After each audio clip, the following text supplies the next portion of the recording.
Hello लोगोफोर नोंथांमोनखौ आंनि गुबुन मोनसे भिडिअआव बयखौबो बरायबाय आसा खालामो नोंथांमोना गासैबो मोजाङैनो दङ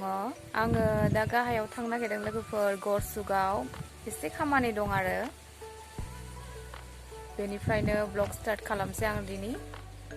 आसा खालामो नोंथांमोना आंनि भिडिअखौ जोबजासिम नायगोन आरो आंखौ सापर्ट खालामगोन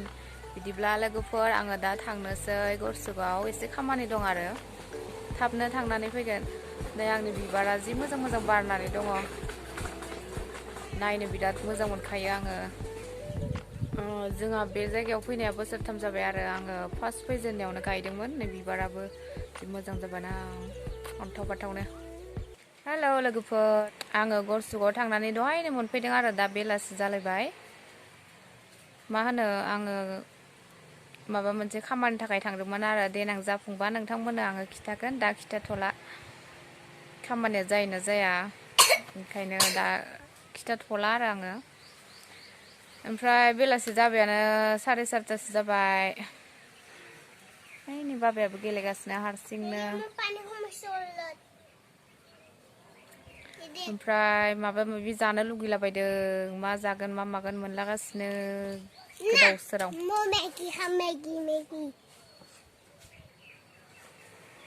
ओमफ्राय जोङो बेनिफ्राय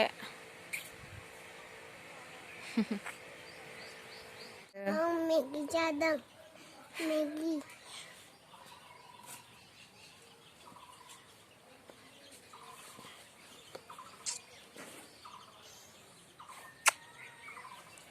जाबाय दे ओंखार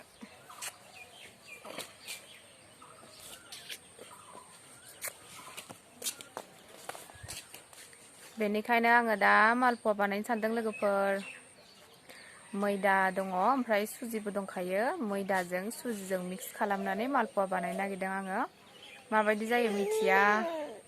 मोजां जायोना मा जायोथाय बानायनोबो रोङा बारा नायलांदो होमबा लोगोफोर नोंथांमोना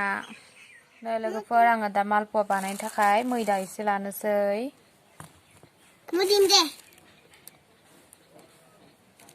बारा बुरजा बानाया एसेल' बानायगोन ओमफ्राय सुजि एसे लानोसै बेनिफ्राय एसे बुखांनाय बायदि सदा पाउदार होनोसै आरो बेकिं पाउदार गैया बेनिखायनो आङो न'आव थानाय सदाखौनो होबाय संख्रि एसे होनोसै ओमफ्राय सिनि एसे होगोन आरो आङो गोदै जानायनि आं दा बेयाव गाइखेर एसे होनोसै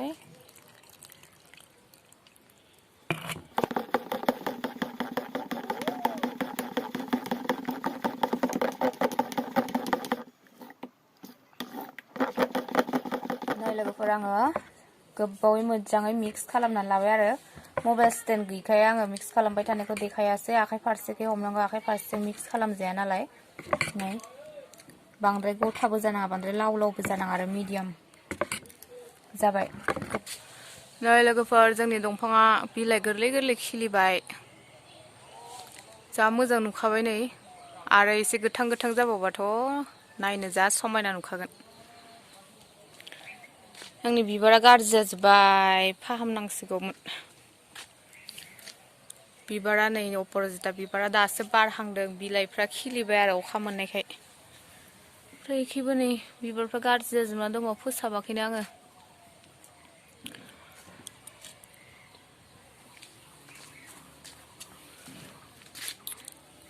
मा जादों मा बियो क्रिम बन मोजाङै जा गोलैजोब्बाय नै दालिया बिबार सेहेराफ्रानो मोजां जायासै साराया दुंबाय आंना लोगोफोर नै ओमफ्राय आङो दा थाव सेरनोसै आरो मा होनो रिफाइन थावबा मोजांसिन जायो बे बथलाव मा मिथिबायना मानो बिदि बेरदों बाबाया दै सोनानै दोनदों एसे जोबजोब खालामबाय थायो गथ'आ ओंखायनो बेरदों रिफाइन थावबा मोजांसिन जायो आरो ओमफ्राय रिफाइन थाव गैया जानाय थावजोंनो बानायनोसै आं थाव गोथांजोंनो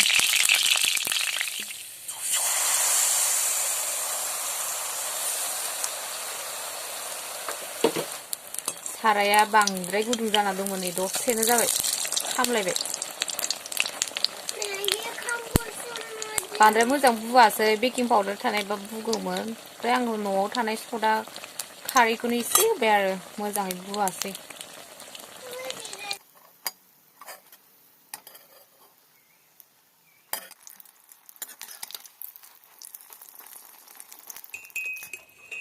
नै लोगोफोर जोंनि मालपुआया जाबाय जों दा जानोसै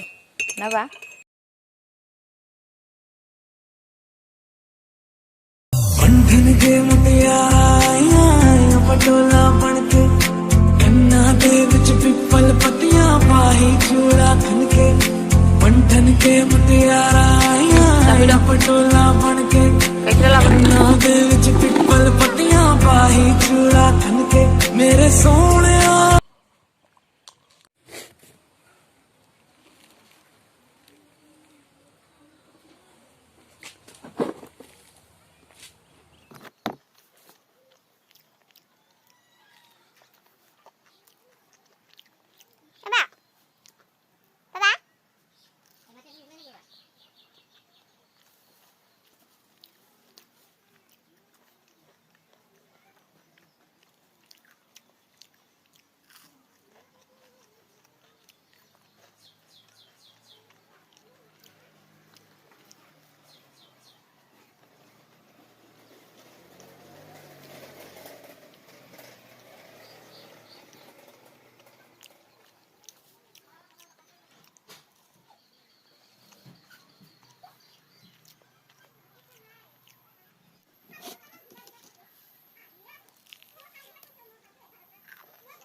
गल मानतु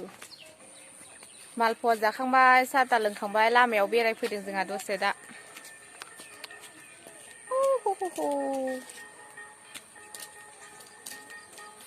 बाबा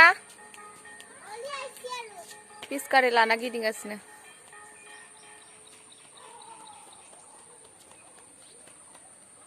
खारलांलायबाय नै लोगो मोननायखाय लोगो गैया हारसिं हारसिंनो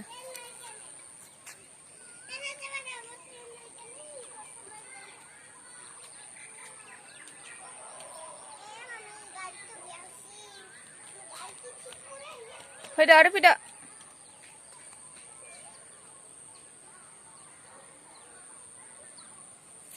फै दे होमबा लोगोफोर आङो भिडिअखौ बेखिनियावनो दोनथ'नोसै नोंथांमोना आंनि भिडिअखौ नायनानै मोजां मोनदोंब्ला लाइक खालामनानै हो कमेन्ट खालाम आरो आंनि चेनेलखौबो साबस्क्राइब खालामनानै हो लोगोफोर आंनि भिडिअखौ जोबजासिम नायनायनि थाखाय थेंक इउ सो माच लोगो मोनफिनसिगोन नेक्स्ट भिडिअआव दिनैनि थाखाय बाय बाय